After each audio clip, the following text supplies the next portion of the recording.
ومن اعرض عن ذکری فإن له معیشتا ضنکا، جنہیں لوگ ذکر نہیں کریں دے اللہ تعالیٰ انہوں تے وعید بیان فرمائے، کیا فرمائے؟ ومن اعرض عن ذکری، جنہیں لوگ میرے ذکر کنو منہ پھیری کھڑن. اج کروڑیں دی تعداد دے اندر، لکھیں دی تعداد دے اندر مسلمان اللہ دے ذکر کنے منہ پھیری کھڑن.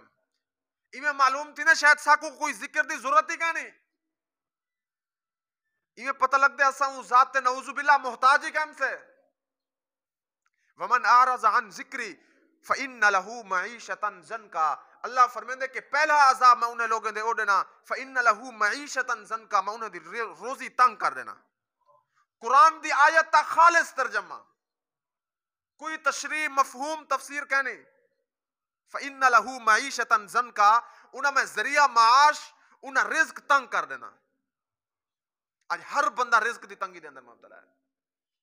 اور دوجھا عذاب جرا قرآن نہیں پڑھدا وہ بھی ہی آیت تا مصداق ہے، جرا نماز نہیں پڑھدا وہ بھی ہی آیت تا مصداق ہے، جرا اللہ دے ذکر کو چھوڑی کھڑے وہ بھی ہی آیت تا مصداق ہے.